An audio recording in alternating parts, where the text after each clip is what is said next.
Assalamualaikum warahmatullahi wabarakatuh. Saya Yoga Rindang, selaku moderator kelompok 8, ingin mempresentasikan materi yang berjudul Penyidikan dan Sanksi Pajak. Baik, sebelum kita berlanjut ke pembahasan, saya akan memperkenalkan beberapa anggota kelompok saya.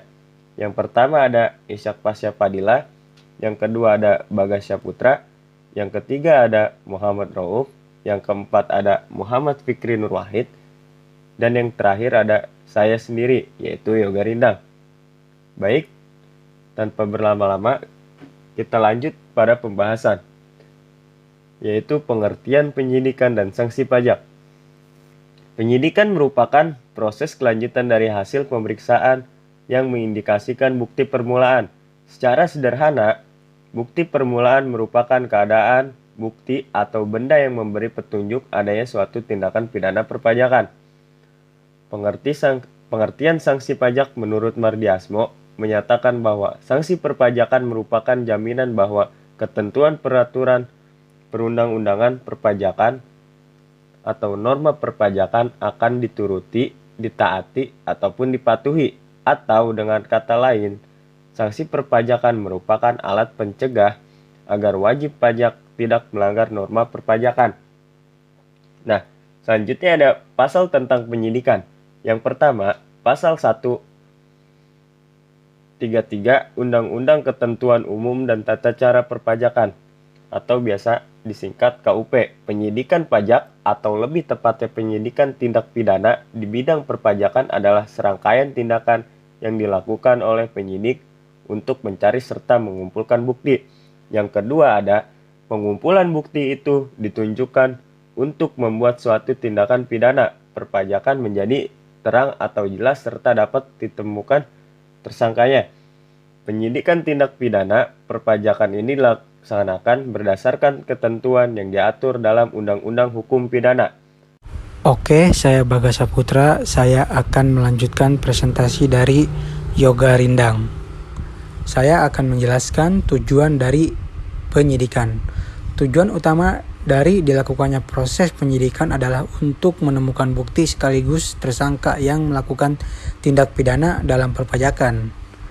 Tugas utama dari penyidik adalah untuk mencari dan mengumpulkan bukti yang dapat membuat suatu tindak pidana perpajakan menjadi jelas dan pada akhirnya dapat ditemukan tersangkanya. Di sini pasal 44 ayat 2 UU KUP dalam melaksanakan tugasnya, penyidik memiliki 11 wewenang. Yang pertama, menerima, mencari, mengumpulkan, dan meneliti keterangan atau laporan berkenaan dengan tindak pidana perpajakan. Yang kedua, meneliti, mencari, dan mengumpulkan keterangan mengenai orang pribadi atau badan tentang kebenaran perbuatan yang dilakukan terkait dengan tindak pidana perpajakan. Yang ketiga, meminta keterangan dan bahan bukti dari orang pribadi atau badan terkait dengan tindak pidana perpajakan. Yang keempat, memeriksa buku, catatan, dan dokumen lain berkenaan dengan tindak pidana perpajakan. Yang kelima, melakukan penggeledahan untuk mendapatkan bahan bukti, pembukuan, pencatatan, dan dokumen lain, serta melakukan penyitaan terhadap bahan bukti tersebut. Yang keenam, meminta bantuan tenaga ahli dalam pelaksanaan tugas penyidikan. Yang ketujuh, menyuruh, berhenti, atau melarang seseorang meninggalkan ruangan atau tempat pada saat pemeriksaan sedang berlangsung dan memeriksa identitas orang, benda, dan atau dokumen yang dibawa. Yang kedelapan, memotret seseorang yang berkaitan dengan tindak pidana perpajakan. Yang kesembilan, memanggil orang untuk didengar keterangannya dan diperiksa sebagai tersangka atau saksi. Sekian dari saya. Selanjutnya, presentasi ini akan dilanjutkan oleh kelompok kami, yaitu Ishak Pasya Padilla. Ke-10 menghentikan penyidikan. Ke-11 melakukan tindakan lain untuk kelancaran penyidikan. Di sisi lain, penyidikan harus memberitahukannya dimulainya penyidikan dan menyampaikan hasil penyidikannya kepada penuntut umum melalui penyidikan pejabat polisi negara Republik Indonesia sesuai dengan ketentuan yang diatur Undang-Undang Hukum Acara Pidana. Selain itu, apabila diperlukan, penyidik juga dapat meminta bantuan aparat penegak hukum lain demi kelancaran proses penyidikan. Dalam pelaksanaan tugasnya, penyidik pajak juga harus tunduk pada norma penyidikan dan perhatian atas asas hukum. Berdasarkan pasal 44A Undang-Undang KUP, penyidikan akan dihentikan apabila tidak terdapat cukup bukti atau peristiwa yang disidik bukan merupakan tindak pidana perpajakan. Penyidik juga dapat dihentikan apabila peristiwa tersebut telah kadaluarsa atau tersangkanya telah meninggal. Menteri Keuangan, Jaksa Agung dapat menghentikan penyidikan tindak pidana di bidang perpajakan paling lama 6 bulan sejak tanggal surat permintaan penghentian penyidikan. Surat permintaan penghentian penyidikan disusun oleh Menteri Keuangan jika menyetujui permohonan penghentian penyidikan yang diajukan wajib pajak. Namun, Jaksa Agung hanya bisa menghentikan penyidikan sepanjang perkara pidana itu belum dilimpahkan ke pengadilan. Selain itu, penghentian penyidikan hanya dilakukan setelah wajib pajak melunasi utang pajak yang tidak atau kurang dibayar atau yang tidak seharusnya dikembalikan. Wajib pajak juga harus membayar sanksi administrasi berupa denda 4 kali lipat dari jumlah pajak yang tidak atau kurang dibayar atau yang tidak seharusnya dikembalikan. Peraturan Menteri Keuangan tentang pengurangan atau penghapusan sanksi administrasi atau keterlambatan penyampaian surat pemberitahuan, pembetulan surat pemberitahuan, dan keterlambatan pembayaran atau penyetoran pajak. Pasal 1 dalam peraturan menteri ini yang dimaksud dengan Undang-Undang Ketentuan Umum dan Tata Cara Perpajakan yang selanjutnya disebut Undang-Undang KUP adalah Undang-Undang Nomor 6 Tahun 1983 tentang Ketentuan Umum dan Tata Cara Perpajakan sebagaimana telah beberapa kali diubah terakhir dengan Undang-Undang Nomor 16 Tahun 2009.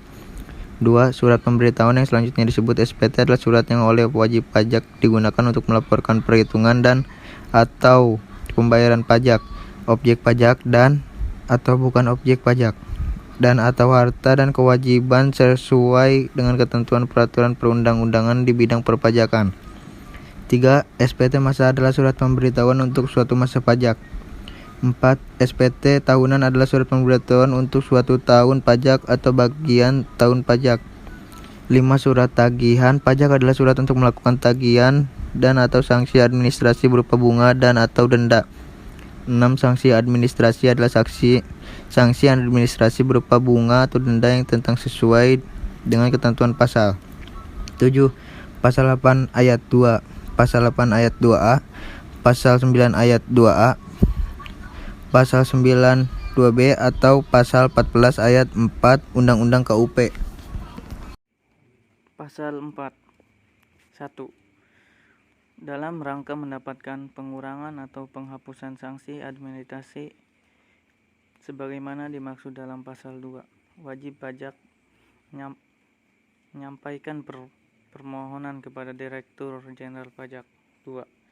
Permohonan sebagaimana dimaksud pada ayat 1 harus memenuhi persyaratan sebagai berikut. Yang pertama, 1. Permohonan untuk 1. Surat tagihan pajak. Yang kedua, diajukan secara tertulis dalam bahasa Indonesia.